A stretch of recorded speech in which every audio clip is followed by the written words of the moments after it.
All right, what's up, everybody? Welcome in. Welcome in. We'll be doing a little Surfsup times KayWay live. We talked about doing this a couple weeks ago, and then we announced it last week, and now we're here doing a little live. We should be connected on both sides, so let us know in the chat as you guys are coming on in. If you're on Surf side, let him know he sees you, you see him, and then also on my side too. Just let me know. We should be hooked up to Facebook, Instagram, or Facebook and YouTube on both sides. So just let us know if you see us. What's up, Surfs? What did you do today? Oh gosh. By the way, what's the most inconsistent podcast? Yes. Reselling. Most consistently inconsistent podcast. That's what it's going to be. Exactly what it is. Why are you wearing that hat, by the way? I didn't want to wear a hat. It's starting to get cold. It's because we just had a cold front come through. So It's starting to get cold in Florida. Keep my head warm, but I still got short sleeves on. Let's talk about it. Well, I like the polar bear. Not bad. That guy's a clown. We see everyone to see us both. Yes. What I did today?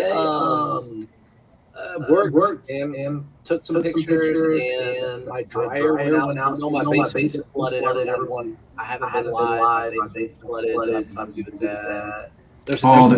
They're saying you're echoing on your side. It is. Yes, it's been echoing. Damn. We were trying to figure it out before we went live. Why it's echoing? How do we fill it out? And then we're gonna figure it out and redo it. Yeah, we gotta. I guess you could try your headphones again. See if those connect. Everybody's saying you're echoing. They did connect. They echoed. Oh, they echoed too. I wonder why it's doing that. Still echoing, isn't it? Mm-hmm. Yeah. Mm-hmm. How do we fix the echo? You guys just want to hear me twice every time I talk? No, we don't even hear you once. Maybe if we reset, if we reset and you invite me in, maybe it'll fix your echo because you don't have echoes on your normal live, do you?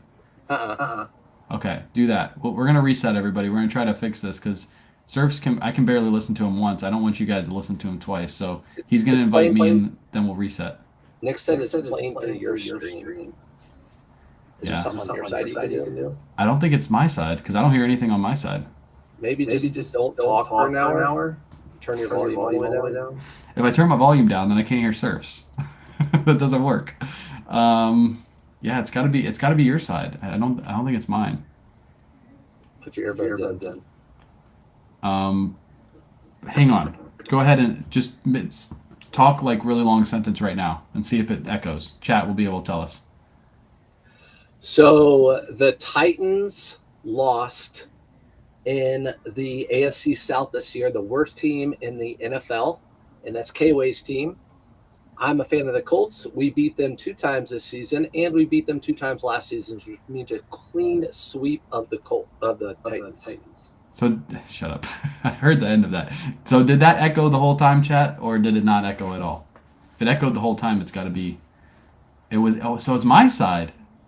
It always is. So what is making it echo on my side? Bruh, it's always you. How about now? Talk now.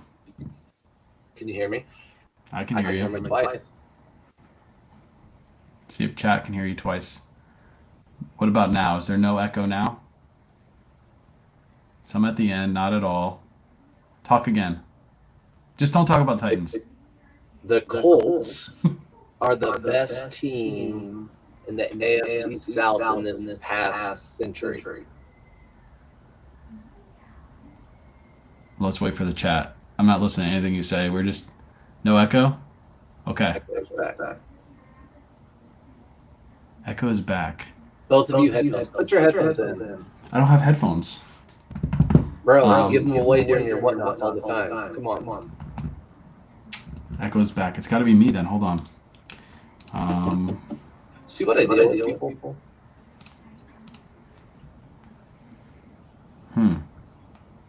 Oh, we got some really good stuff too.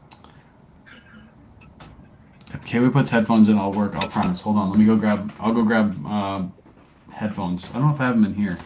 I know I have a pair of headphones somewhere around here, but hold do what on. I did. Call your lovely wife. I have AirPods somewhere around here.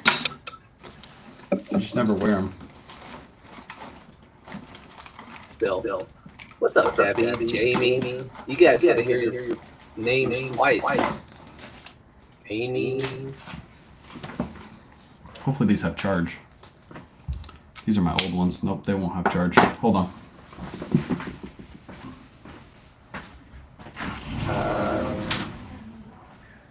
Listen. I got a better hat. Got to keep it on the DL for now. Do you have a phone app? Yeah, echo it back now.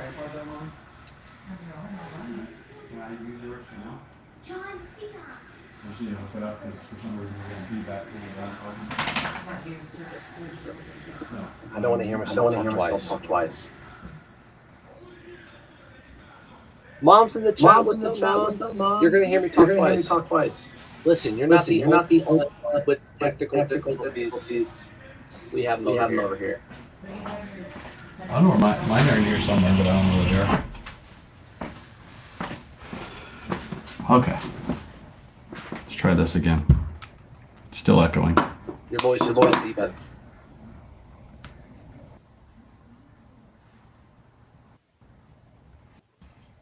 you talk? Am I echoing? Is it echoing? I think we got this. I think we're good. So it's my side that's doing it. God, this is gonna be so hard. Yeah, it's your side. It's gonna be so hard to talk, and you never think it's your fault, but it's your fault a lot. Shut up. Go away. Okay. Well, can chat hear me good? Because I got headphones in now. I actually have a mic somewhere around here that I bought, like an actual stand mic, but I don't know where the hell it is. Didn't you tell me to get one of these? Yeah, I got one. Well, I got a TikTok version of that. I got it off the TikTok shop. It's one of the one that glows and everything, but I haven't set it up yet. But now I need it, clearly. You asked how the new year was. You wanted me to talk.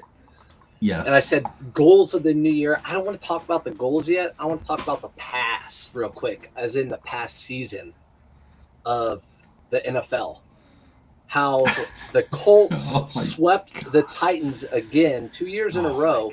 And who ended up being the worst team in the NFL? Just saying. For those OGs who know the back and forth between KayWay and I, who's the worst team in the NFL? So this is going to be the last podcast we do, chat. It was a one and done. I apologize. We're actually going to end the live here. We've had a lot of mistakes this live, including inviting Surfs and his Colts hat. I think I actually found another one of those somewhere around here too. I bought this from KayWay's Whatnot. Oh my God. Can you just take that thing off? It's ugly. It's almost as ugly as this. Very, very close. Very close. Yeah, very ugly. He's on Whatnot right now, by the way. I know. I saw him pop up at Pokemon Live. I was like, I can't go in there because if I do, I'm going to buy a bunch of stuff. So I refuse to go in there. No, he's not even doing it, but he has it Pokemon Live. He's so lazy, and it's his regular garage sale. Oh, he forgot to change it.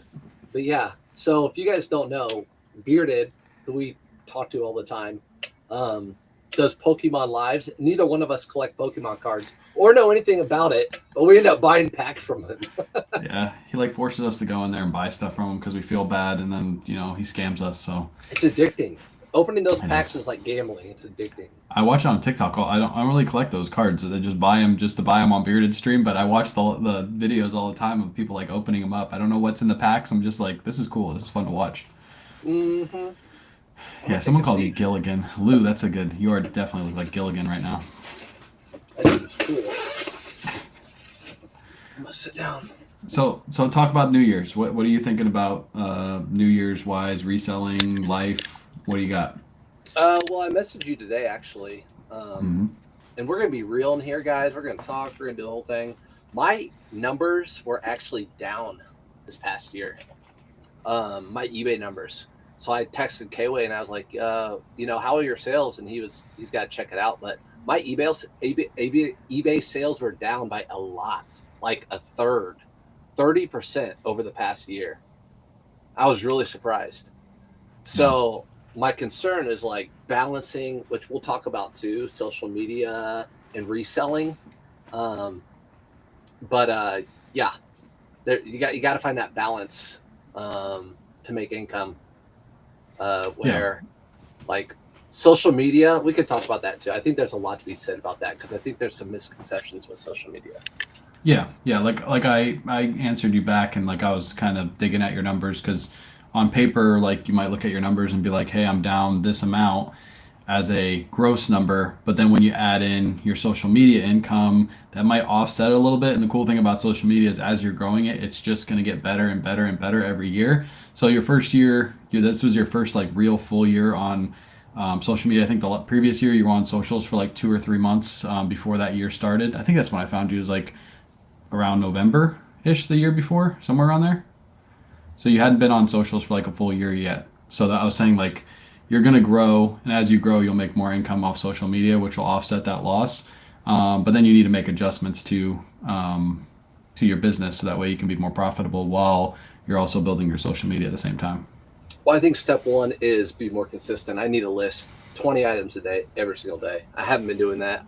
I've been slacking. I'm like more concerned with, posting a picture, responding to someone else's in the resale community, whatever, doing a live, which takes a lot of time, which I like doing. I love doing all these things. I just wish they paid better. Yeah. But yeah, so if you guys are wanting to do social media, what would you say? Like, I mean, be real.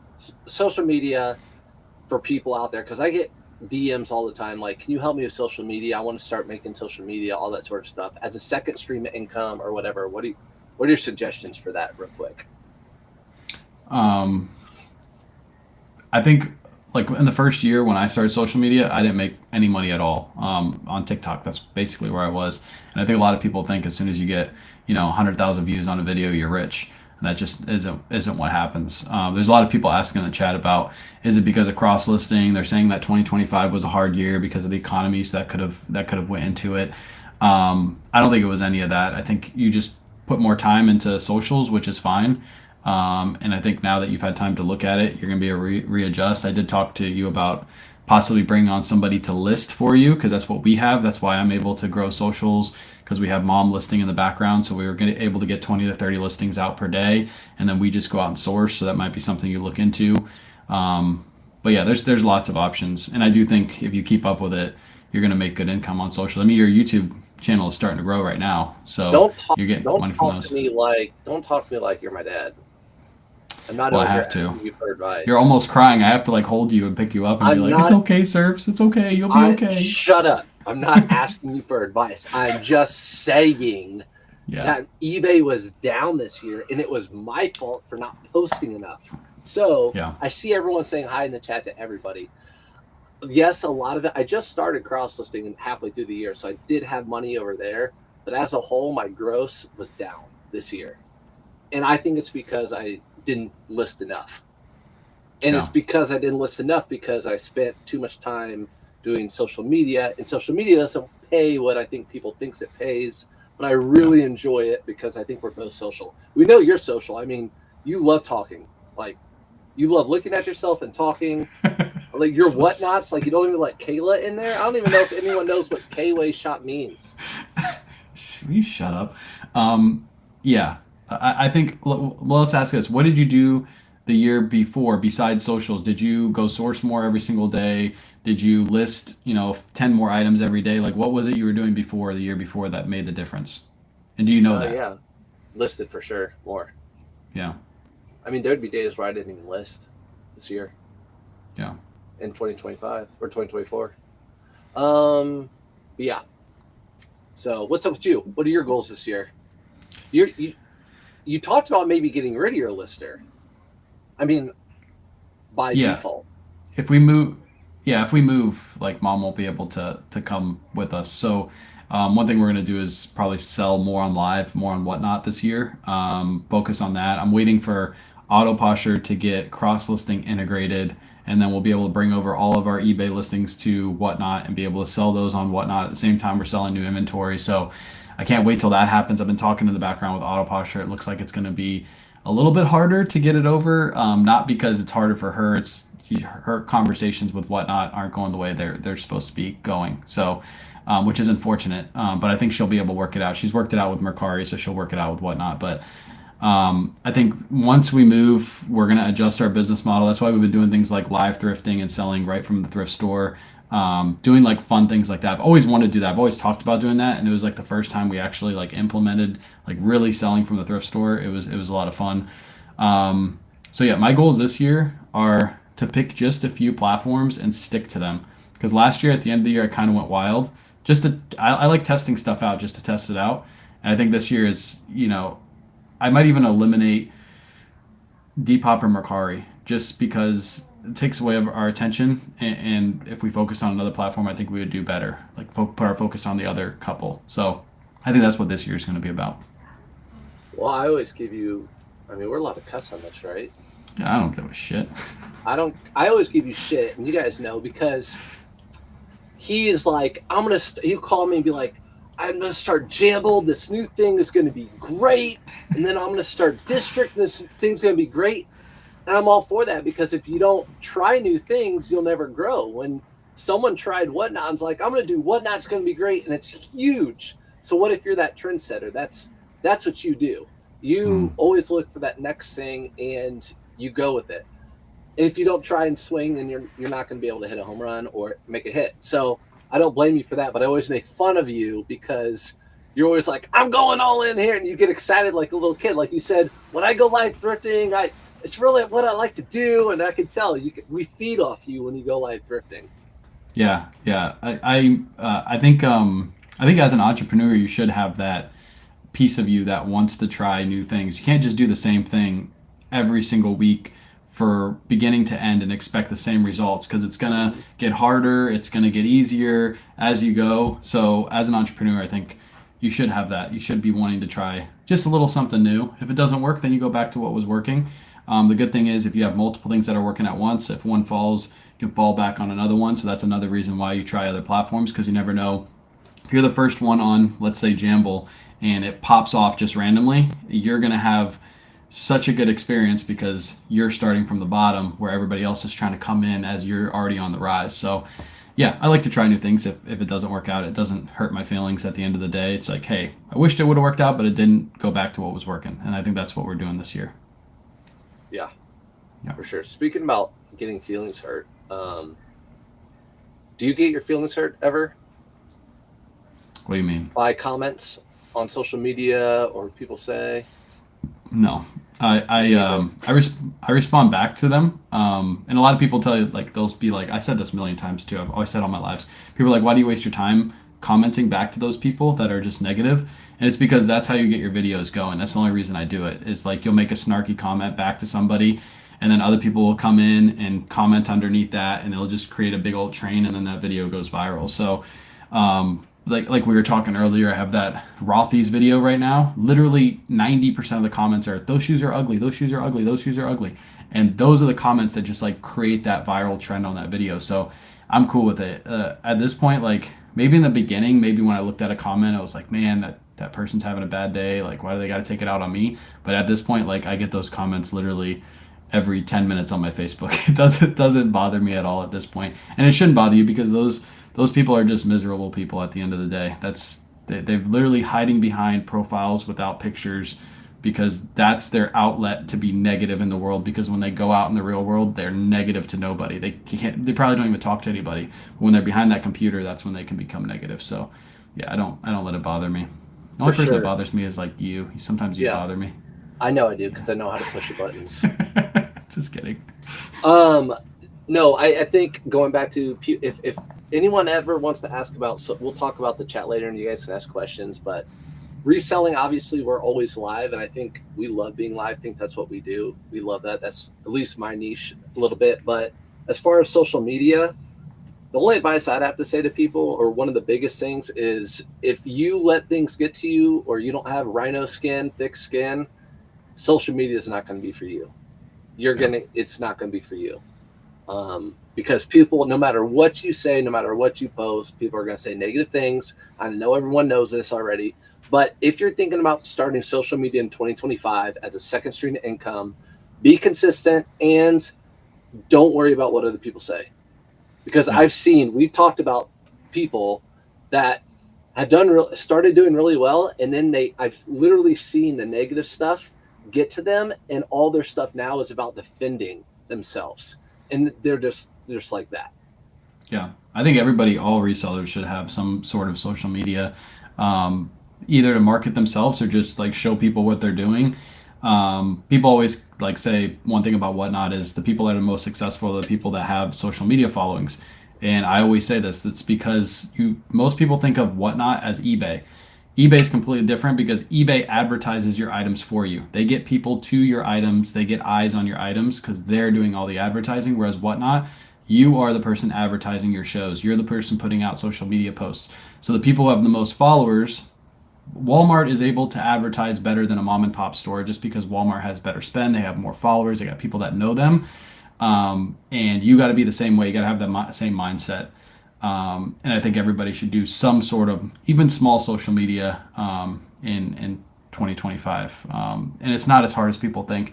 I actually just saw somebody, I'm not going to say who it is. I'll talk about it later when we're playing Xbox, but it's actually pretty cool. This person used to make reselling content and now they're making Pokemon content, opening up Pokemon cards. And their fifth video has 275,000 views.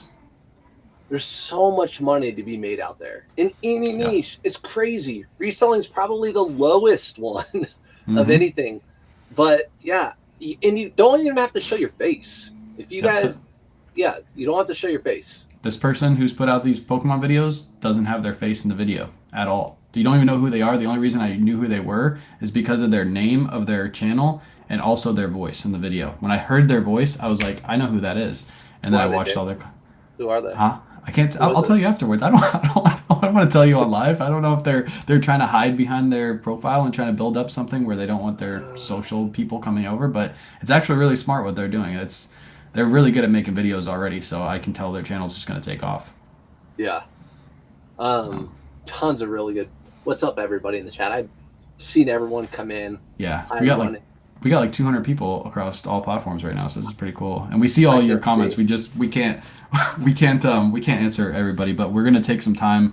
I think that's what these lives are gonna be about. Is like we'll have like a little back and forth in the beginning that we like pre-plan, just like a little small pre-planning, and then we'll start reading off chat and talking to you guys. So I think you can see chat on your side, right? Yeah, I can. I want to talk. I like to talk too. Okay. I just don't like to hear myself. So Brian just said, appreciate both of you being authentic on social media. I 100% am with you, Brian. I'm going to tell you right now, I think everyone knows I'm authentic. Wayne, KayWay is authentic too. When I first, this dude courted me for one. Okay. I finally got like live back in the day. I had no idea what TikTok, anything that was. I got live. I went live thrifting and everyone came in my chat like, KayWay wants to say hi to you. I'm like, I don't know this dude. I don't know KayWay. So I went in and he had me on like this and he was courting me like, do you want to be my friend? Called me after like, I think we can like be partners. You want to come down here and hang out? Um, Damn, you don't have but to tell them everything. but you came, which you haven't talked about in a long time. Seriously, I don't think have you heard it like in a year about spreading joy in your mom's story and Yeah. like how you are authentic and how the story behind going live and doing everything for free and why you do it. Explain a little bit to those people that are new about you, your history, your mom, and why you decided to do a lot of this. Damn, I hate talking about this. I'm gonna start tearing up every time I I talk know about I it. haven't seen you cry in like a year. No, I'm not gonna get that deep into it. But think how many new people are here. They don't know. And that was the TikTok world. Yeah, I mean, I'll talk. Let's do this. I'll talk a little bit about my background. You talk a little bit about yours. 'Cause I'm sure there's people on my side that don't know about you, and people on your side that don't know about me. Maybe like four people on both sides. The West Side Story. But but I was a mailman and I was reselling part time as a mailman. I thought I was gonna get into stocks and to make a little extra income while I was being a mailman, and that didn't work out in 2018. It was very like dull. Like stock market was like stagnant. I didn't know about what much I was doing, so I was just like throwing money at the stock market. And then I went back down the YouTube rabbit hole after that didn't work out. And I found a couple named Rally Roots. Shout out to Rally Roots. They have a great channel. I love the stuff that they put out. I'm always following them. And saw their videos back in the day and just was like, hey, I'm going to try this out. After I watched like all of the videos, at first I was like everybody else. I was like, this clearly doesn't work. Who's buying pre-owned clothing? Like the people who comment on my Facebook, YouTube, they're like, who's buying this stuff? Like nobody's buying this stuff. And I thought the same thing. And then I started selling items in my house and stuff started to sell. So I was like, okay, this works. And I did this part time for I think 2.5 years, something like that. Ended up making pretty much a full time income doing it part time. Left the post office, but before I left, my mom passed away, and I taught her how to resell. Like I taught my sister how to resell, her how to resell, and I found joy in teaching her how to resell. So once she passed away, I told myself that I was going to quit the job at the post office. Kayla quit her job like right after that, and we started reselling full time, and we haven't looked back. And I just like reselling. I like teaching people how to do it. I taught her how to do it. I found that to be a lot of fun and had a lot of joy in that. So that's spreading joy. Now I'm like spreading the reselling knowledge across platforms and teaching people how to do this. And I love doing it. So you're an ex teacher too. You know how that feels to teach people and the I'm looking for the word like the what you get back. Like it's so much better than just hiding it all behind a paywall and not teaching anybody anything. So maybe you can talk about that. I didn't cry. I tried to speed right through that. I see. Yeah, I know you didn't.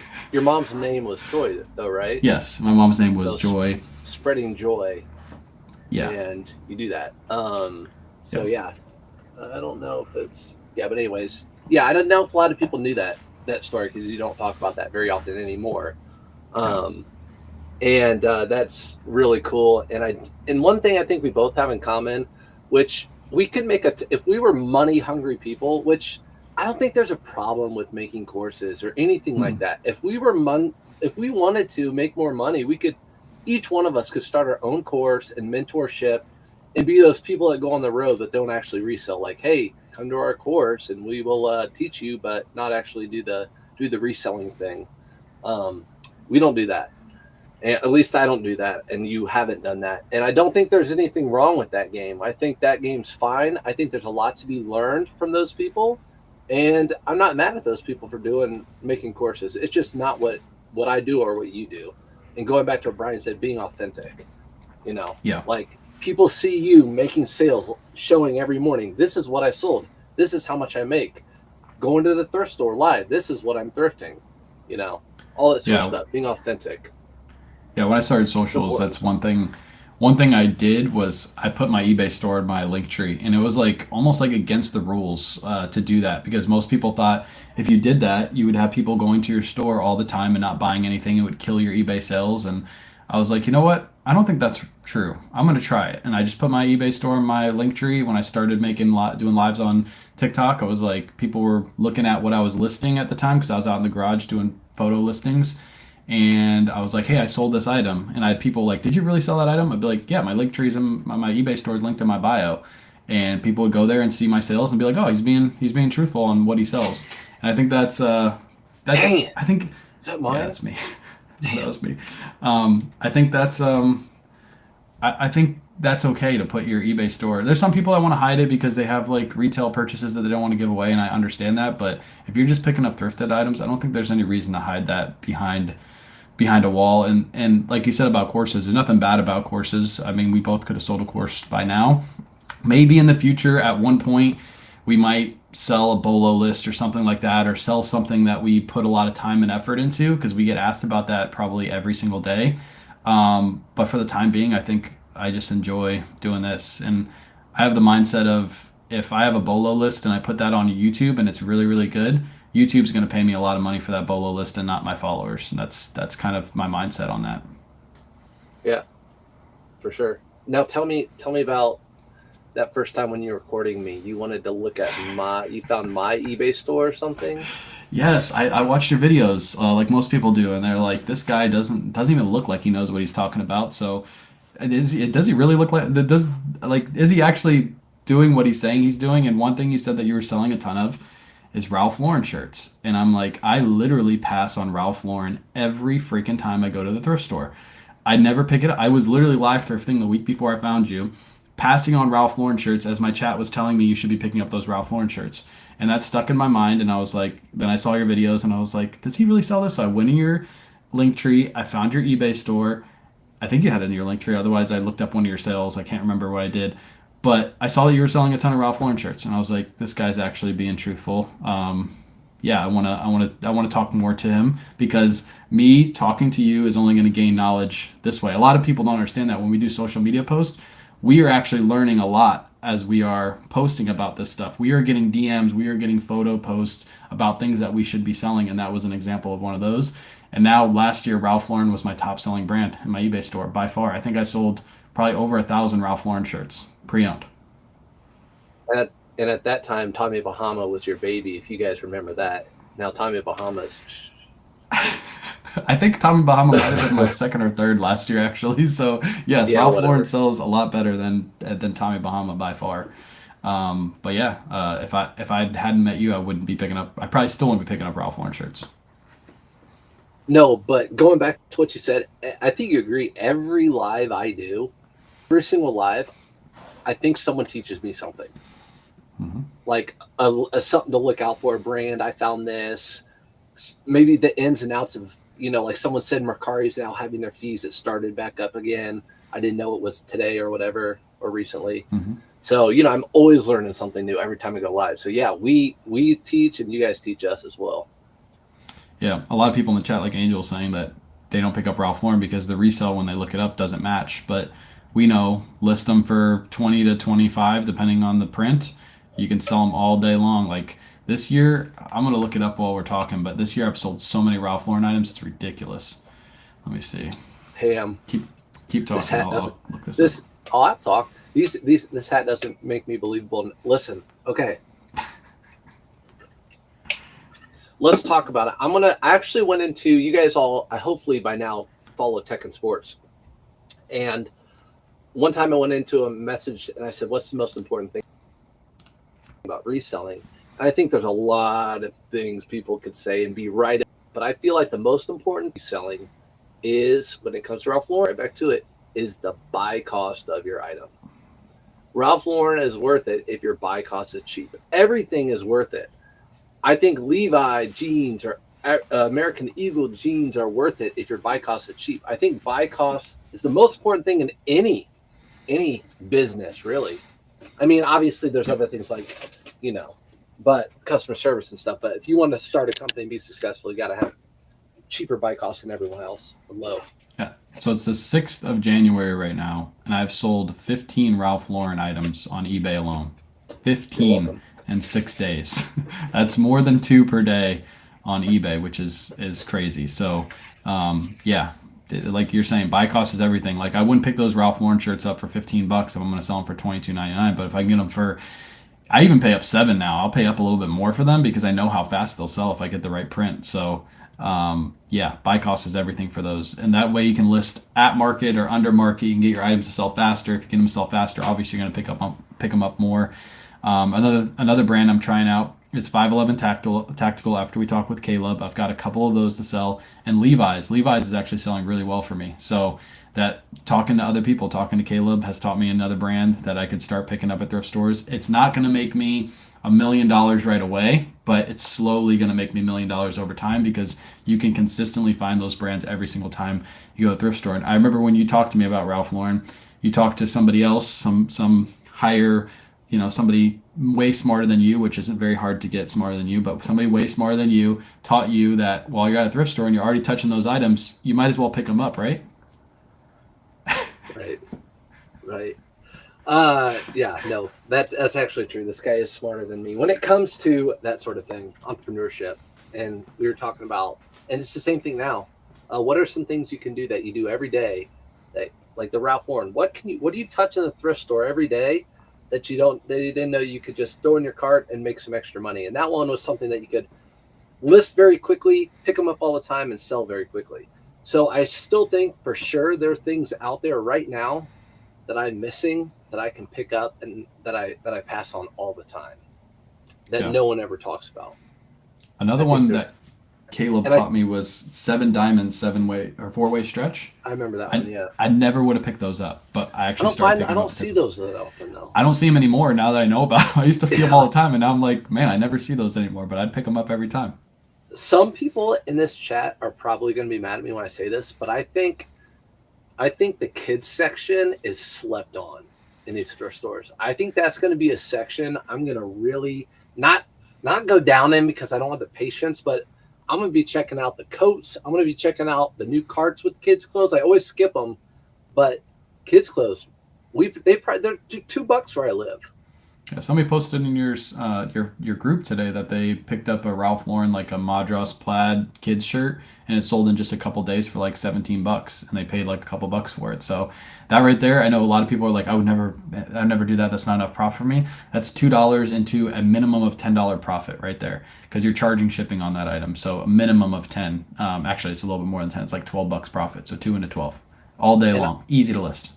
And I know if you guys or you or myself are taking that photo and listing it, you can do it in under 3 minutes for $10. So $10 for 3 minutes worth of time. Just imagine all the comments you're going to get on your videos when you're stealing from the poor kids. Not just the poor, now you're stealing from the poor kids. Oh, you're lagging. Hold on. He's lagging. No. Okay, you're back. It's your fault. Oh, was it me? I think I'm on the right Wi-Fi. Please tell me I'm on the right Wi-Fi. Yeah, I'm on the right Wi-Fi. Could you imagine you're stealing from the poor kids now? You're not just stealing from the poor, it's the poor kids. Yeah, whatever. I'll steal from anyone.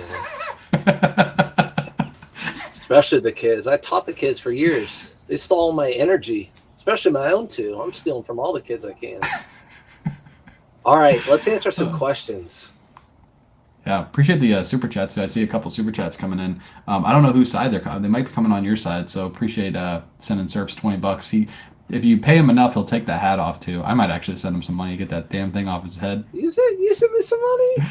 Oh, yeah, $1. Yeah. Let's go.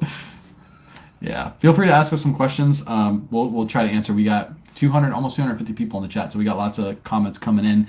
We'll take a couple from the chat and try to go back and forth and answer some questions. So side hustling. What's up, John Mazda? Always around. Part. Let me see if I can. I can't put it in there. The hardest part is thrifting with a limited budget. So much I wish I could pick up that is money left behind, and I could see that. I think I did that a little bit when I first started. So if someone's starting out reselling and they have a very limited budget, which most America, it's probably like, if I can go spend $20 this week, I might be able to get that back in the next week or two plus more. $20. I feel like the place to go are bins, maybe. Yeah, $20 you have to be at the bins. Like if you go to a thrift store, that's like 4 items at the thrift store. Like Max. if you're lucky, yeah. And a lot of that stuff that's $5 at thrift store isn't really fast sellers. Nowadays, like if we're going to a for-profit like we go to, like Red, White, and Blue, you're going to pay up for those fast sellers, but they're going to sell really fast for you, obviously. And if you only have $20 budget, it'll be too hard. So you got to go to the bins. You got to be looking for those Levi's, those Ralph Lauren polos. I've actually been selling basic polos. I've been picking them up in bulk buys for like $1 or $2 and been selling for $14.99 within just like a week or two. So stuff like that is what you'd be looking for at the bins. But yeah, with a limited budget, you're very limited on the spots you can go to. But the cool thing is with this business, you can grow your budget very, very fast. And then you can start going to those other avenues to source, thrift stores, retail stores, things like that. One thing too I want to talk about is retail stores. Be very, very careful when you're first starting going to retail stores because you can spend a lot of money on a bunch of junk and then have that budget be stopped for many, many months until you sell off that junk. So just be careful when you're out there sourcing at retail stores. Mm-hmm. Real quick, I want to address this one too. User KN1TM2G says, while cost is important, sell-through rate is more important. It doesn't make sense to pick up cheap items. Okay, so I've done a hot take on this. I think sell-through rate is not as important as most people think if the item is selling. So there has to be sold items for that. For example, if there are 100 of these cars listed on eBay and 25 of them sold for $30 a piece, and all the ones listed they're asking $80, but they're $25 a piece sold. If you can buy them for $1 or $2 and price it for $22 and sell it tomorrow at $22, this has probably a 500% sell-through rate, and you're buying it for $1. So again, I think it comes back to buy cost as being the most important thing, as long as the item sells, as long as there's a market for an item. Yep, and I agree. Sell-through rate's very important. Yes. But I agree. Sell-through rate is, when you're in the thrift store and you're looking for a high dollar item, you want to make sure that item's going to sell fast. So you need to focus on the sell-through rate, focus on what they're selling for. And again, if you can undercut the market, you're going to increase your sell-through rate. There's not really a way to determine that unless you're really into numbers and putting all those numbers into a spreadsheet. Who does that? Obviously, if an item like you're saying is selling for 25 and you list it for $12 because you bought it for $1, you charge shipping on it, you make a nice little $10 profit and sells almost same day, that's worth it because you made $10 on that item. So, yeah. Also, I want to talk about sell-through rate too because I put out that video. And when you put out videos and like all the other resellers like to come into your videos and tell you how wrong you are about things, people think that there are people that say that that's not the proper way to calculate sell-through rate. Is do what is it, sold versus listed, and then get the percentage multiplied by 100. Some people are telling me that sell-through rate is actually you take all of what's listed and all of what's sold and divide it by what's sold. And both of those formulas are perfectly fine. It's just the percentage is different that you're looking at. When it's 100 listed and 100 sold, and you're doing that would be a 50% sell-through rate based off their formula. That would be a good sell-through rate in that formula. You'd be picking up items that are selling for 50%. If it's 100 listed and 100 sold based off the formula that most people use, that's 100% sell-through rate. That's a good item. That's what you should be looking at. Either way, both of those formulas are perfectly fine to use. You just gotta, the percentage is what you're focusing on differently in both of those formulas. I think a lot of people are making it more difficult than it should be.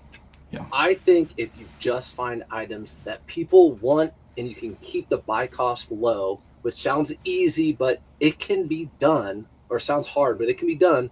Just find items that people want and that are selling on eBay and price them cheap. If people are so concerned, like you said, they're calculating it out. No, just go somewhere. Okay, I'm gonna look up this car.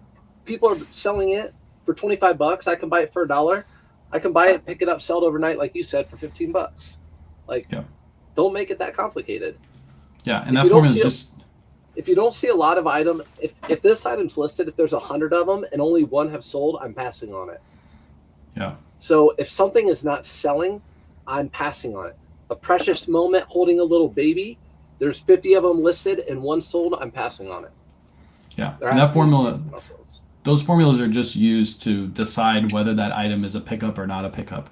It's not about which formula is right and which one is wrong. It's just literally teaching you that if you go to a thrift store and you find something that's close to 100% sell-through rate based on the formula that I used, then that's always going to be a pickup. And it's not about who's right or wrong in that case. It's just which formula are you going to use to figure out how to improve your business. That's basically what we're doing. Is Tommy Hilfiger hot yet? Somebody asked that in the chat. Is Tommy Hilfiger hot yet? Do you pick up any Tommy Hilfiger yet?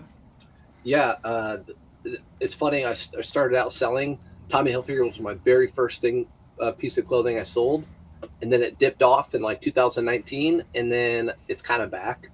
Just that Y2K baggy jean is back, is what I'm looking for with Tommy Hilfiger. Y2K baggy jean. Another one you said the other day too is Miss Me jeans, right? Well, I sold a pair for $52. I do think because the little butt embellishment was so pretty, it was like a steer head. I've never seen one of those, but Shelby said, Shelby's like my other little whisperer. She's like, Brad, TikTok, there's trends going on. Miss Me jeans are coming back. So she told me that. And I'm like, okay, I'm going to start looking. Now, I want to know, did you model those like Barry D did in your photos or no? No, just for Shelby. I don't do that. Photos. It's only construct that in the room. I could see you coming out of the closet behind you right there with the Miss Me G's on. Shelby sitting at the computer desk and you're like spinning around for her, and then you go back in the closet. People don't want to picture that between me and my wife and you. Let's see. There are some other good. I want to do some rapid fires. You can make more money selling 5 Hondas than you could a Mercedes Benz. Yeah, for sure. I think that's all. That's where we are with the clothing world. Would we both rather go spend $10,000 on an item and sell it in a couple of days for $13,000? Yeah, but there's just not a lot of deals like that out there. So we're in the trenches where no one wants to make $10 an item, but if you do it enough times a day, you're going to make a pretty good living. So that's what we all do. Same concept as Whatnot. A lot of people don't get it. They're like, hey, you're not making a lot of profit. Like the video I made where I went to a thrift store, we made like, I think it was like just under $150 in profit, and we were there for like an hour and a half doing a Whatnot show, and people were like, you made $4 profit per unit. That's nothing. I'm like, That's not the point. We made just under $150 in an hour and a half. It took us an hour to drive there, hour back, and then it took us 30 minutes to pack up those orders. So we made let's say $130 in like 5 hours of work. That's well worth it to me. And I'm also building and whatnot audience while I'm doing that at the same time. Like I'm giving my audience good deals, which is going to bring them back, which is going to in turn grow my average sales price on whatnot, things like that. And it's fun. It's just a way for content too. It's something that people will watch over and over again and rewatch those lives. So same thing. It's velocity of sales. Yes, you're not making as much as you could do on eBay, but you're making those sales way faster than you could ever do on eBay. Completely different model. Oh, for sure. Whatnot is. Good question, Wanda, real quick.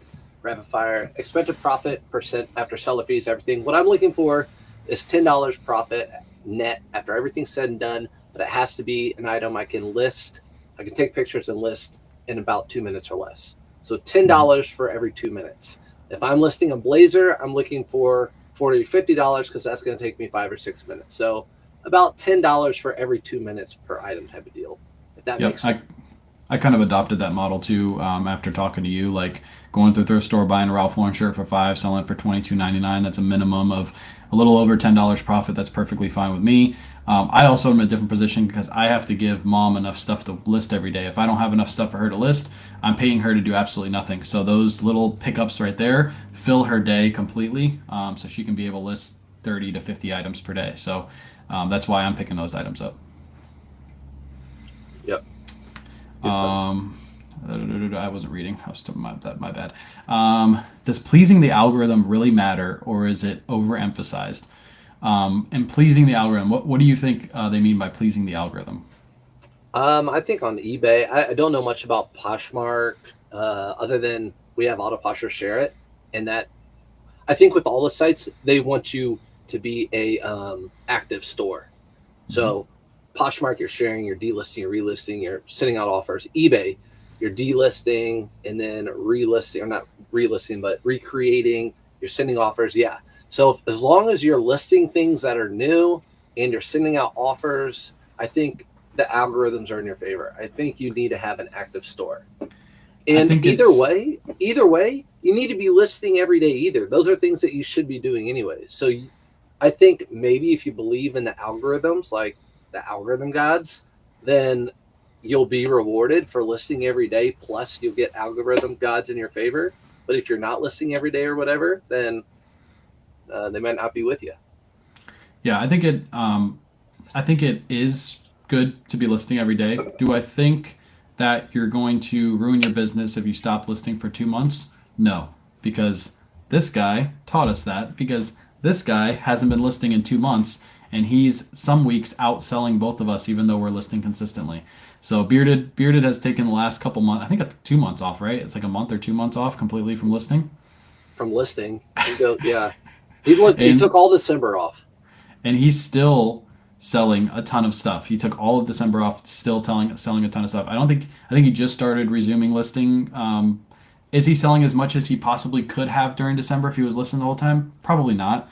But he's still making consistent sales. He's able to pay his bills, and he hasn't listed in a month. So I don't think it's as important because he has a huge store. I do also think Autoposher has a play in that. Yes, I didn't take that into account. Autoposher is delisting and relisting for him, so it is triggering the eBay algorithm, making them think that he's listing. So yeah, I didn't think about that, but yeah, that could be helping his algorithm, taking a month off. Shout out to Autoposher for just helping Bearded out the whole time. Yeah, what a punk.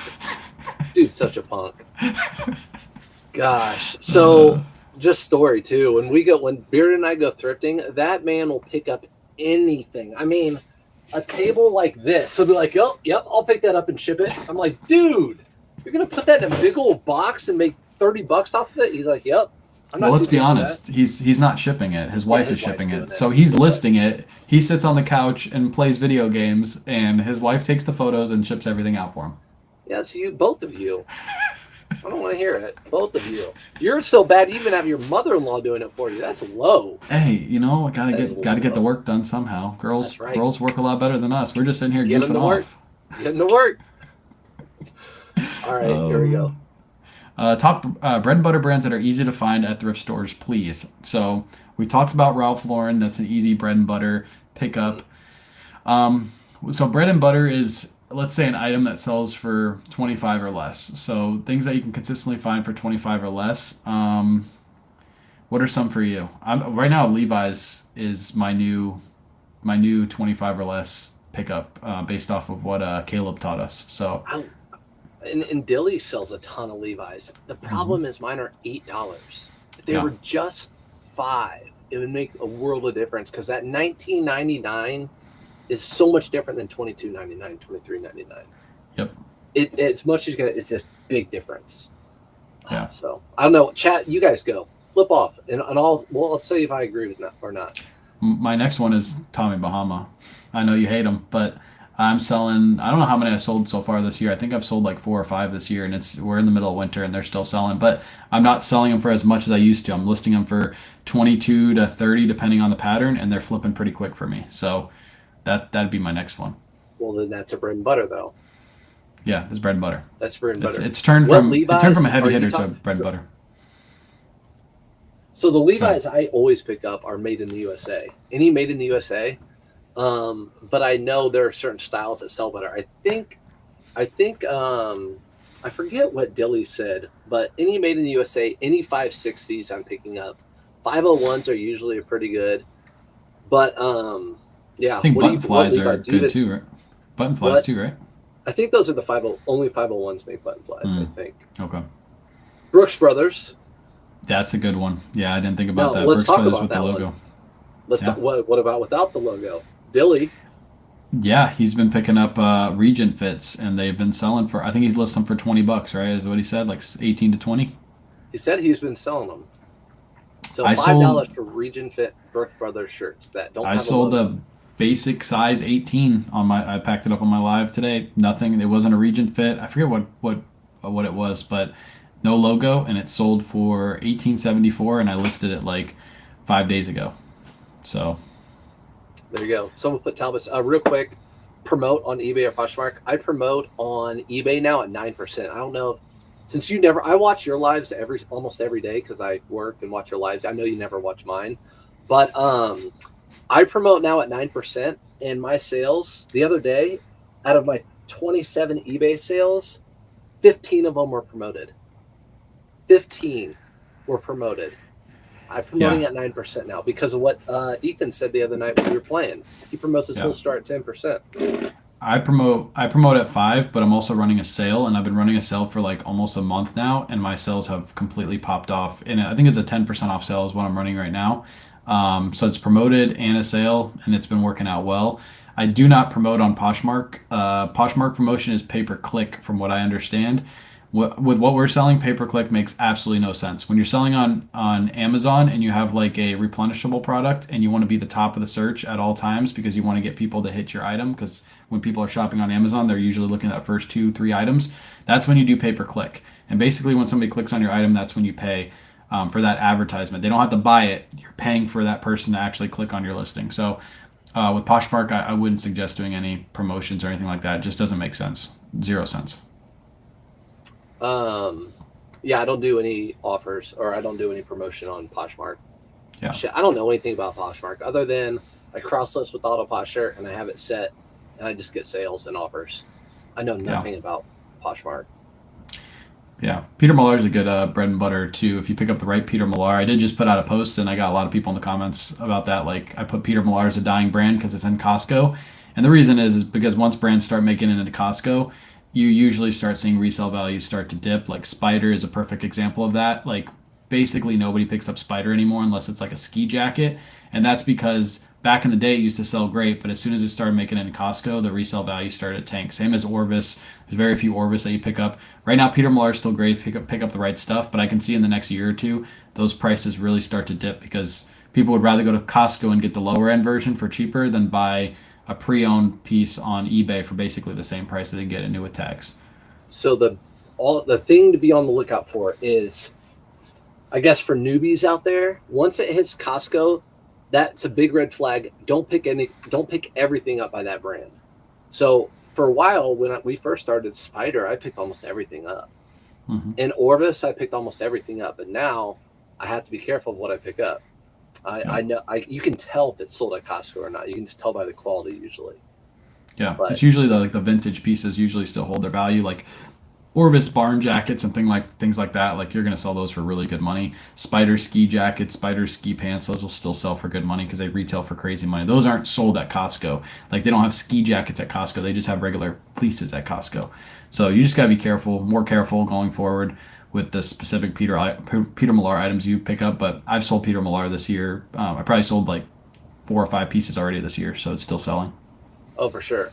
If you can pick up, I saw someone said they could pick up Levi's between 4 and 7. If I could pick up Levi's for $5, I'd pick up almost any men's pair I could find in good condition, except for the Denzines and the Levi Signature. Those are like the cheap pairs. They have to have They just have to start with a 5, 501, 511, 512, 560, 5 for $5. Liv said they sold Robert Graham today for $70. That's another brand that when I show in my videos, everybody's like, I can't sell Robert Graham for anything. It doesn't sell anymore. It's a dying brand. And I'm like, if you pick up the right pieces of Robert Graham, if it's a 3XL, it's got a nice flip cuff and it's all pink with a nice jacquard print, that shirt's gonna sell for $50 if you price it and you take good photos. But not all Robert Grahams. Pick up polos. I don't usually pick up polos at all anymore because they don't sell. Back in the day they used to. Now they don't. So you just got to pick up the right stuff. Someone said they tried promoting on Poshmark and it sucked. VJF. Yeah. I wouldn't suggest it.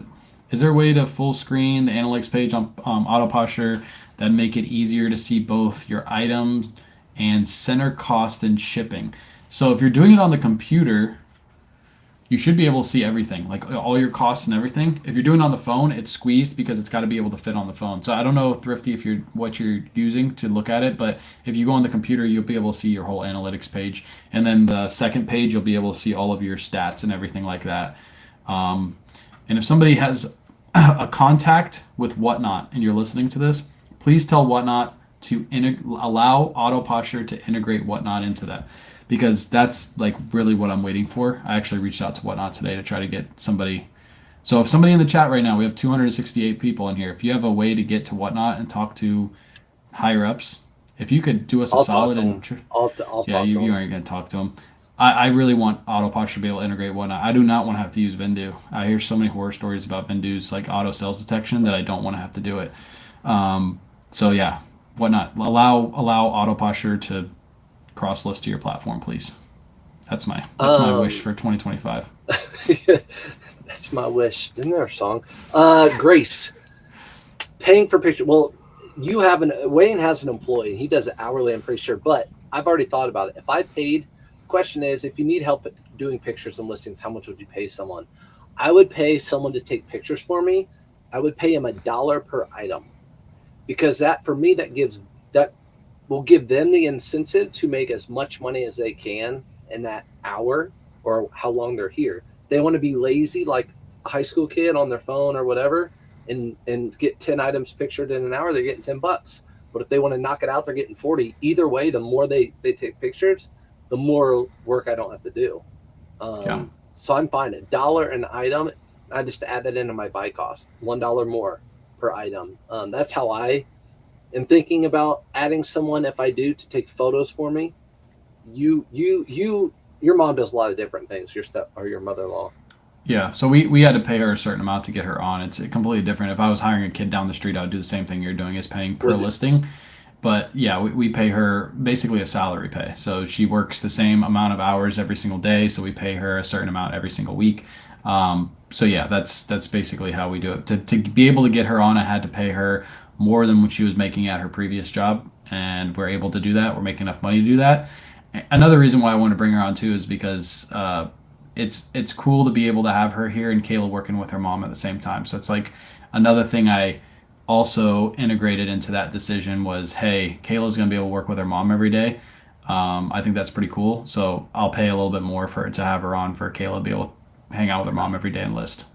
Now that I'm thinking about it, that's got to be rough for you, having her and her mom loves me. Their mom is the best. Both those females in that close quarters, you could probably never be right in there, and you like to be right. No, her mom agrees probably with me more than she does with Kayla. She loves me. Her Wow. mom is awesome. She's literally the best mother-in-law. Like I don't think we've ever had a disagreement ever. Yeah. She's the best. And I'm not doing that Well, for brownie points right now. I know she's probably watching this. She's literally the best.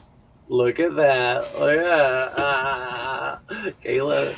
Also, so you would, if you were to hire someone down the Yeah. street or your daughter here in a couple years. So yeah, we actually have done that. We paid whenever they want to. Now they don't.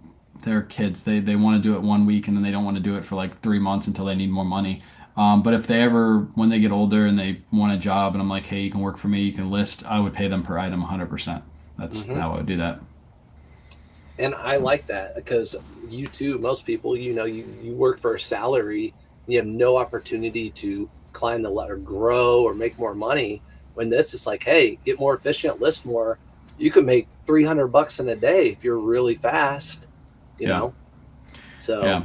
Michelle asked, saw your new spreadsheet. So yeah, I did put out a new video on YouTube, like making a free reseller spreadsheet. That's like a lot of people don't calculate their numbers, and this is a free way. It's a very basic spreadsheet, but you'll be able to use it the whole year and calculate all your numbers and be able to give it to your tax advisor at the end of the year. But they asked, are you going to be using that auto posture Jason spreadsheet in 2025? So I won't be using that because that's way too basic of a spreadsheet for my business, particularly because we're doing more numbers than that spreadsheet. That spreadsheet is for like somebody that's doing like 10, 15, 20,000 a year.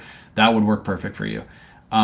So I'm going to use a mix of both Auto Posture and JSON spreadsheet until Auto Posture gets Whatnot integrated, and then my Whatnot numbers will come into Auto Posture. Then I won't need JSON spreadsheet anymore. I'll just need a simple spreadsheet to be able to track like expenses and things like that, unless Auto Posture also integrates that. But for right now, I have to use both because Auto Posture doesn't have Whatnot integration, and we do sell quite a bit on Whatnot. So I'm assuming you're just using Auto Posture for this year, right? and I kind of have my own way of tracking. I do average cost of good because all of our costs are the same Yeah. So you could across just the have board. auto posture drop in your numbers, and at the end of the year, you use those numbers. You don't fill out the cost of goods at all, and then you use your cost of goods at the end of the year and use auto posture's basic numbers for everything else. Yeah, I watched the first bit of your video, but I fell asleep about minute into it. Yeah, a Oh minute into God. it. Yeah, you watched the whole thing. I did shout you out at the end. I don't even know if you listened to it, but Oh, dang it! I did. I talked Dang. about how good you are at tracking your numbers at the very end of the video, so you'll have to watch it. Oh man, the whole way through. Want to get some monster. All right. Um, there's some other good things. Okay. What's up, nice comps? What about adding in? Okay, someone taking the pictures plus listing your item. You're paying $1 for someone to take your pictures. What if they list the item too? I What thought was the about that. question? What was the question again? Sorry, I If you was reading hire chat. someone and they're taking photos, and you're paying them also to list, how are you going to pay them? Um, that would be well. You have to decide what you want to do with that. You could pay them for the per photo, or you can pay them per complete listing. So if they take photos and then they finish the listing, maybe pay $1.50 for both of those or something like that. Or you pay them per photo and per listing. Like you say, like they took this many photos today. I would probably do it based off a complete listing, because yeah, you don't want them just taking photos, all photos one day. Like you pay them for every complete listing. That's how I probably would do it. How would you do it? I like to be in control of listing. Hmm. So I don't want to give an answer. Well, what I'd have to do is just kind of see how long exactly it takes me, how long I can think it to take someone else to do it, and I don't know. I don't know that one. I think a complete listing, like photos, they would put in a basic title, they would put in the photos, they would put in all the stuff in the listing, and then at the end, you would just have to reread it, make sure it's good, and put it live. I would pay them for that specific piece. They have to have all those in there, and then they would get paid maybe like $2 for that per item or something like that. You'd have to figure that out. Uh, then rereading it's like listing it yourself. All right. Something about the farthest. What's the farthest distance you travel in your weekly sourcing routine? That's a good question because I don't even know how far you travel, but we travel from Clearwater to Sarasota, and we go over the Skyway to do that. It's about an hour and 15, about an hour and a half with traffic, and then that back. So it's like, let's say 3 hours max is what we travel to go on that sourcing day. Drop our kids off at school, drive over, source a couple stores, drive back. What about when you were part time? When I was part-time, I would stop on the way home from work at the post office, and then on my days off, I'd spend all day sourcing. Right now, we're a one-car household, so basically, if I go, Kayla goes with me to go sourcing. We have to know we have to get back in a certain amount of time to pick up the kids. Now, if anything happened, we have mom here, so she's able to get the kids if we are late. But back in the day, we used to have two cars, and we would I would on my days off just spend from morning until like 5 o'clock until Kayla got home. I'd come back home and bring all the stuff. So it'd be like an all day sourcing once a week. And to answer that question too, I think I talked about in my chat, I'm sure you did too, is, where you live. Luckily you live in a metro area. I live in a metro area. But I would also travel. I go to Chicago and thrift for a day or two. I can go to Dayton, which is an hour and a half and thrift. Cincinnati is an hour and a half away from me. I can thrift. So I would go where I needed to go, where I need to go. The metropolitan. Luckily, we live metropolitan areas where you can just bounce off thrift stores, and you have so many down there. Yeah, if I didn't live in a like the area where I live in, I'd probably drive to like a bins location that was usually the bins locations are within an hour, hour and a half of where you live, and I would just source all day at the bins and get enough stuff to where I would only have to go there like once or twice a week instead of going there multiple times. Brianne asked, "Are you guys sourcing at Goodwill or do you get pallets of items from a source? So what do you do?" Uh, Goodwill owns Indianapolis pretty much, so Goodwill, Yeah. almost everything. Yeah, so we do primarily thrift stores, not Goodwill. We go to for profits like Red, White, and Blue. There's a city thrift that opened up near us. Do we stop at Goodwill every now and then? Yes, but we usually when we're going to Red, White, and Blue, we're getting 10, 20x what we do at a Goodwill in our area. So we try to focus on those stores. We are dabbling in pallets this year for Whatnot, so that's going to be a new experience for us. We'll see how it goes. If it goes good, cool. If it doesn't, we'll just keep doing what we're doing on Whatnot. But I think it's going to be really good based off the inventory we got coming our way. So that's going to be something new for us in the new year. What's the biggest mistake you made when first starting? Ooh, good question. Biggest mistake I made when first starting. Um, Probably the first year, year and a half, I didn't really know my numbers. I didn't keep a spreadsheet. I just at the end of the year I printed out eBay's printout of all my sales and everything, and I added up all my receipts, and that was my profit and loss for the end of the year. And I probably missed out on so many expenses because I didn't have a spreadsheet where I was putting in all the numbers every single week, keeping up with the data. So that's Did probably you my have a biggest CPA mistake. then? No, I was actually using the first year I used H&R Block because I already had business. I was already working at the post office. So I just went back to them, and that was probably the worst idea because they really don't know how to do business expenses or anything like that. So because I had both of those together, it was just the option that I knew best. And now I use Carol Ann. So she's really good. She tries to find every deduction she can possibly find. Hmm. So yeah, that's probably my biggest mistake. That's another one too, is not going to the right CPA. I'm gonna go off because you guys know me, squirrel brain, but I'm gonna stick with it. Biggest mistake, I think this could be a lot of people's biggest mistake. If you're serious reselling, not getting a CPA. Yes, it costs. I think everyone hates that initial cost. Auto posture, how much do I have to pay per month? You got to get over that because it's going to make you money. It's going to be a write-off at the end of the year. eBay store, I'm going to have to pay this for month. You're going to save money. A CPA, if you get a good CPA, like you said, it's going to save you / make you so much money because they're going to know all the ins and outs of what you can write off against your business or, help you with all sorts of things with your business. So paying up front for a CPA might sting, but it's going to really help you. So I would Yeah. recommend, like, if you're reselling and you're hitting that threshold of 1099s going to IRS, which everyone will be here really, really soon, you need to get a CPA. You need to invest in that. And also, don't let those 1099s scare you. If you're getting a 1099, that means you're making money. You shouldn't be scared of that.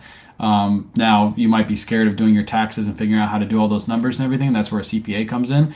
But so many people, I get the comments all the time, like the random people on Facebook, like, I hope you pay the IRS. I'm like, I pay the IRS a lot of money every year. Like that's part of the game. Like it's part of owning a business, and you shouldn't be scared of getting those 1099s. That just literally means you made money.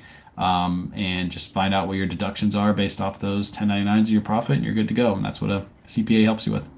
Yep. And I see everyone. I know you do too. Everyone, I see you guys. See all of you. So I appreciate you guys coming in here. Somebody said, "What's a good way to find a CPA for reselling?" A lot of them you have to like interview. Luckily, I got stuck with Carol Ann. She was on TikTok and she was talking about being a CPA, and she, I believe, her son-in-law Bobby is a reseller, so she kind of understood how that reselling worked. And I linked up with her, and she did my taxes the first year. It was great. I would just research CPAs in your area, go to them and ask them like, do you know how to do online sales? Like, do you understand it? Do you understand how to do deductions off that? And if they're not good, they don't know, then go to the next CPA and just interview them. Now is a good time to do it too, because if you wait too long and you wait until the end, you kind of get stuck at the end with whoever you think is best, and you should be out there right now trying to figure out who's the best for you. Do you need to have a business license for that? No, I do everything. Yeah, I do everything right now sole. I was gonna get a LLC this year, and I think this next year, well, this year I'm gonna have to, and I'm probably gonna do what's the it's not it's Chris does it. I can't remember what the word is for it, but it's another form of business where like pay yourself from the business. I don't know what the name of it is, but yeah, I'm gonna talk to. That's why I have a CPA, because they help me with all that stuff, because I don't even know what the name of it is. But Yep. yeah, that's what I'm gonna do this year. I think I have to at this point. Judy wants to know the CPA's name that you use. Carol Ann, she's on TikTok. Carol Ann Olson. I'll probably post something on my socials here pretty soon. I don't know how much room she has because she already does so many resellers taxes every year. But I'm gonna reach out to her and ask her like how much availability she has. Yeah, S corp. That's what I was thinking of. S corp. I'm gonna ask her how much availability she has. If she does, then I'll post her handles to my socials as like a post, and then you guys can reach out to her and ask her.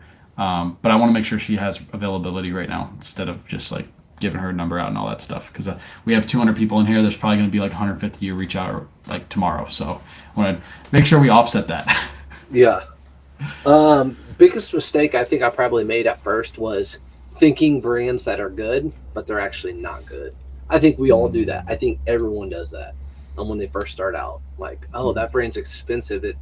I better get it, on a whim instead of doing your comp. You're going to be that person when you're starting out. And you should be in the store. You should be, instead of posting on a platform, should I get this or should I not?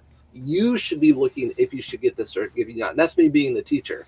Once you do that, you'll be quicker and quicker and quicker, and you'll teach yourself much faster than relying on like someone else. It's okay to make those mistakes when you first start, because a lot of people you're going to pick up the wrong stuff. You're basically, instead of paying for a course, you're paying for the lesson right there. Is you picked up that piece of junk. The good thing is most of those items you can still sell and make your money back. They're not going to sell that fast. They're going to sit in your store for a while. So it's not like paying for a course and the money is gone. You'll get that money back. But yes, you pay for those lessons. Everybody has paid for those lessons. And the good thing is there's so much content out there right now that you'll be able to soak in all that information from free resellers. There's way more than there ever was before, especially with short form content, that a lot of those lessons you don't even have to pay for anymore because all the information is out there for you. So much now, guys. So much info. Yeah. You talked about Rally Roots. I used to watch them for learning and entertainment. They're still on YouTube, and I still watch them when they post stuff. But there's just so many people out there that if you just YouTube like thrift hauls, I think thrift hauls are the best way to learn because you get an hour of brands.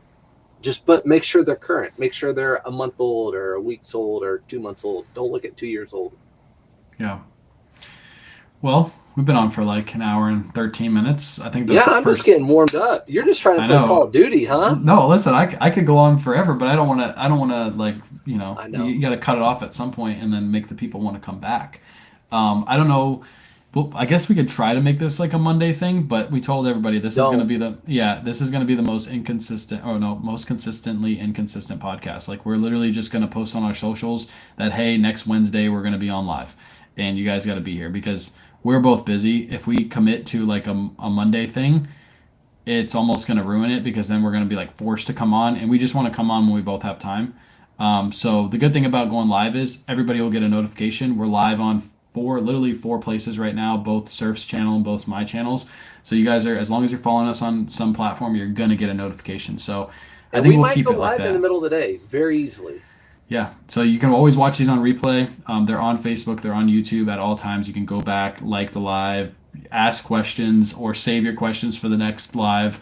But yeah, we'll definitely we'll be doing this often, but we don't know how often yet. I'm not letting you cut out. We'll go till 10:30. Okay, we'll keep going. That's cool with Yeah, me. till 10:30. Dilly's gonna be mad. He'll be all right. He'll be all right. I'll stay up. I saw something good. I mean, there's been a lot of good questions, but okay. Do the platforms penalize you for letting inventory just sit? My answer is, and I talk about all the time, I know you do too, Autoposher won't let that happen because of the delist relist. So if your items are just sitting after 30 days, Autoposher takes it off and recreates it like a brand new listing. So if that item's not selling and you have Autoposher with the recreates, it's probably something wrong with your pictures or the item not being desirable or your price or something like that. Yeah. Yeah, the delist relist was a game changer. Now other platforms are starting to try to mimic Autoposher in that sense. I think Autoposher is still the best at doing that. It's auto sales detection, like I said, that's the best on Autoposher. The share tool, like something Vendu doesn't have, is they don't even have the ability to share your Poshmark closet, which I think is absolutely wild that they still haven't integrated that. Yeah, but Autoposher by far, I think it's the best. We've both, me and him can say this. We've been offered to promote other platforms for more money, and we have both declined the other platforms because Autoposher is just the best. I'd rather promote something that's better for the community instead of just promoting something that's going to make me more wealthier. It just doesn't make any sense. And to be honest, if I'm promoting something that's better, you're going to make more money over time because people are going to understand how good it is and they're going to come back and they're going to be like, thanks for giving me this product over that product because now I know it's better. So, yeah, and I can tell you this about both of us. I mean, I know you do too, probably, but all the DMs or whatever, like, hey, do you want to work together, collab?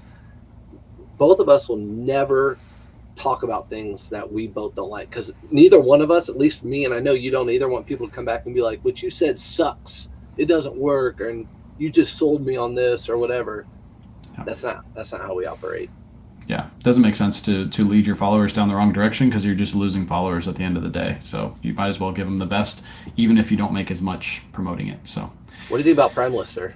Well, that's one of the ones that I was kind of referring to. Prime Lister pays their affiliates 30%. I can tell you this: Autoposher pays everybody 20%. It's public information, so I'd make more money promoting Prime Lister. Prime Lister also has a year plan, so if you get somebody signed up for a full year, you make basically that 30% across the year, as opposed to Autoposher. If they fall off, then you don't get paid. Prime Lister doesn't have auto delist relist across all platforms. They're working on eBay. They've been working on eBay for 6 months now because I've talked to them 6 months ago about it. They're still working on it. I don't think they're going to get better faster. I think they're taking too long to get to where they need to be, which means Autoposher is just going to keep lapping them basically, and they're trying to catch up, and they're just going too slow. So, yeah, that's what I feel about Prime Lister. I will say this: anybody who's promoting Prime Lister, ask them why Prime Lister is better than Autoposher. I say this all the time on my lives. Ask them. They'll never have an answer for you because there's nothing that's better about Prime Lister. There's zero that's better. Someone said Vendu has a beta program sitting offers. Yeah, you have to have your computer on and open for that to work. Don't have to have it with Autoposher. You can set it and forget it for years and years, and it just keeps sending it. It does delink from your platforms. That's just based off the platforms, like kicking Autoposher off, and you got to come in every month or 2 months to re-engage it. But Autoposher will send an email as soon as that happens. You just come on and press a button, and you're back up, firing up. So, yeah.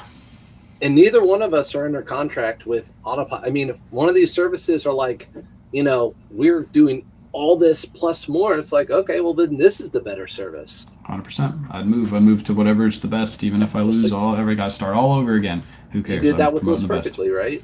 Yep, I was promoting List Perfectly, and Autoposher came by, and I was like, way better. So I gotta drop that, risked all that money, but I, back to where I need to be. Somebody asked about the shoes behind me. Yes, if you bought something on my Whatnot show, we ran out of boxes, so we're shipping those out tomorrow. I got to run to the post office. Dude, you're gonna leave people waiting for their. I got 6 orders. That we couldn't get to. I apologize. Oh my god! Did you just do 6 like this? I did 6 like this. Oh, okay. My bad. I might be reversed. I think that's why. No, you're not. I just give you shit. Oh, okay. Autopo should offer you two more commission. Yeah, it is what it is. Whatever. What was the questions? I'm confused. Enlisting and relist, or enlisting and sell similar. Yeah, so if you're doing it manually, yourself, you're gonna end and you're gonna sell similar. That's gonna create a brand new item ID for you. So basically, your eBay's being tricked and thinking that you're creating a brand new item. And at that point, if you're doing manually, you should probably go in and change a couple things. Maybe you have bad pictures, so maybe retake pictures or something like that. With Autoposher, it's ending your listing and recreating a brand new listing for you. So it's doing basically the same exact thing, although it's just creating a brand new listing. So you still get a brand new item ID, and that happens on your eBay store. It'll refresh all your inventory every single month. So whatever's about to end the day before, it will end it the day before. So on day 29, it will end and be relisted and be back to top of the search, and it helps the algorithm get a push. So yeah, that's basically how it works.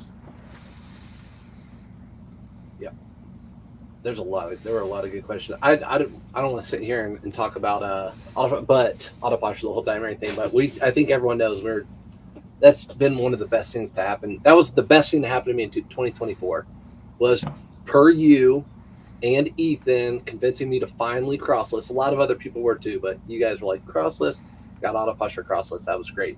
Now, Travis Hunter or a quarterback at number 1, who do you take? I'm tired of taking. I think we should go for a senior quarterback. Us. So yeah, I don't think we should take a newer quarterback. I'm so tired of. We just need an experienced quarterback, please. That's all we need. If we had an experienced quarterback, we're taking our division by storm. Because we have the Colts, who had the easiest schedule out of every team in the NFL that couldn't even make it to the playoffs. Literally, if you go to Google right now and type in who had the easiest schedule out of all teams in the NFL, they pop up with the easiest schedule, and they couldn't make the playoffs. So if we could just get a better quarterback, we're beating them every year by far. We had one of the best defenses in the league, so we just need offense. That's it. Keep talking. Did you beat us? We beat you 4 times, and yeah, I know it's coming. Who's the worst team in the NFL in 2024? Oh, we tanked. I'm so happy we tanked because now we get the first round draft pick. So thank you, the Patriots, for winning last week, and thank you for the Giants for absolutely destroying the Colts the week before. They were literally the worst team in the NFL at that point in time, and they beat the Colts. I'm just saying. So thank you, Giants, and thank you, Patriots, for winning. We are now the worst team in the NFL. Thank you. That's going to be recorded for. I can't deny facts. I can't deny facts. No, you can't deny facts. That's for sure. Oh gosh, dang! I had another good one. I have one here. What has been the most costly mistake that you had? Costly mistake, like cost you money. What was the most costly mistake? Oh, I honestly think it's stupid because it's not having a CPA would be a very costly mistake. I'm trying to think. What would be my most costly mistake? I don't know. That's a good question. I might have to answer that on the next one because I don't really know what my most costly. I don't think I've ever bought something that, like, I bought those collector plates that were like the rookie mistake, but I did make all my money back on those. I actually made a lot of profit on those. So those they sat too long. Maybe that's my most costly mistake, is I shouldn't have invested that money into those. But yeah, I don't know. I remember there was a time when I was at Red, White, and Blue. It's actually on a live like a long time ago, and they had just rolled out a whole cart of the Carhartt overalls, brand new with tags, a whole cart, and I think they were $20 a piece. And I was on live and I saw them roll them out, but I didn't know what was in them, and I should have went over there first thing, and I got there like a minute too late, and there was already a guy in line with the whole cart just wheeling it up. And I remember that day. It makes me so mad because those were like $70, $80 all day. There's probably like 50 of them in there, and I was like, man, I could have made so much money. So that's my costly mistake. Why can we not forget days like that? Oh, it makes me so mad. I could have had all those. Us. Oh, yeah. I got haunted that was by bad. Stuff like that. That was bad. Oh, I'd say this costly mistake.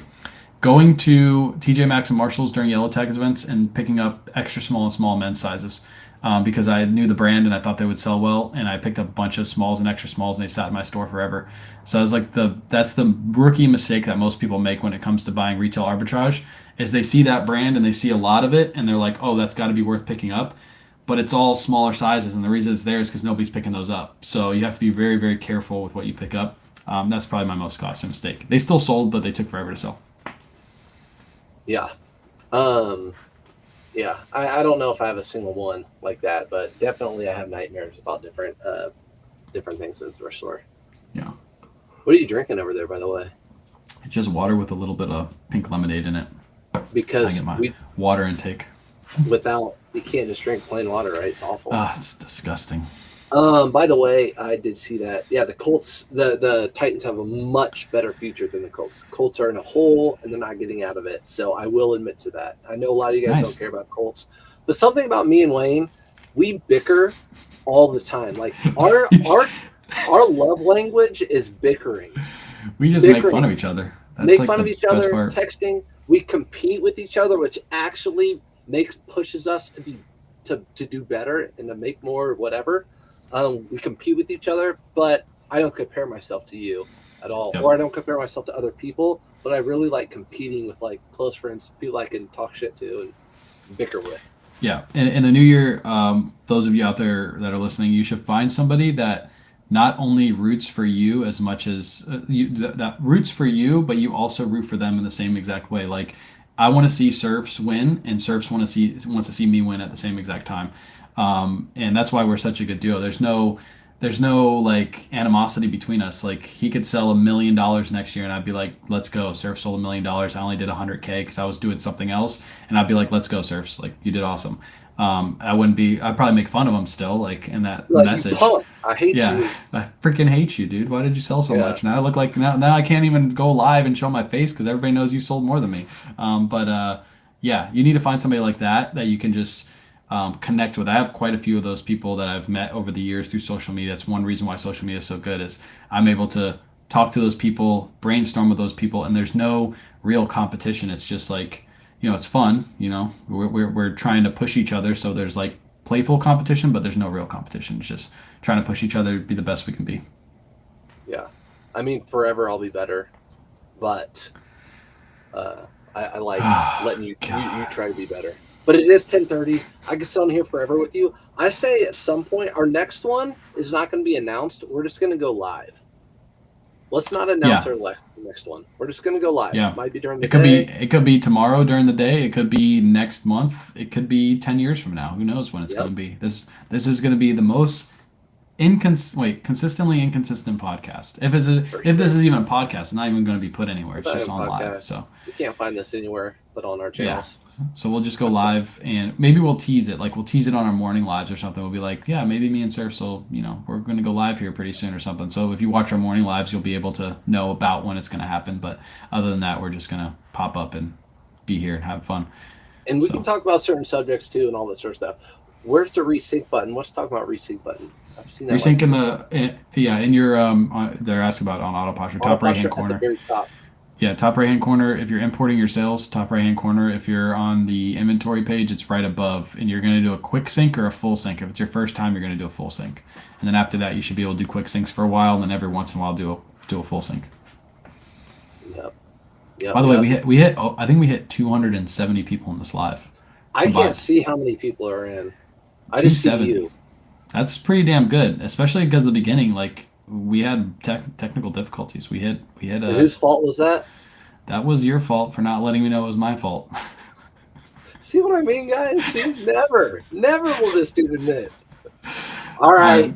We got some Call of Duty to play, so we appreciate you guys hanging out. Make sure you follow us on all platforms. Again, we're live on YouTube, Facebook right now on both of our sides, so go follow us. Surfsup on all platforms, KayWay Shop on all platforms. We appreciate you guys being here. Next time, come with your questions. If you see us pop up, make sure if you see that live notification, always come in, because you never know when it's going to be me and Surfs live together. So appreciate you guys. Any final words for the people? Hey, no, I don't. I don't have anything. I'm blank. No, I like it. That's beautiful. I just like everyone being here, coming around. I see everybody. I see everyone who came. Like you guys being here.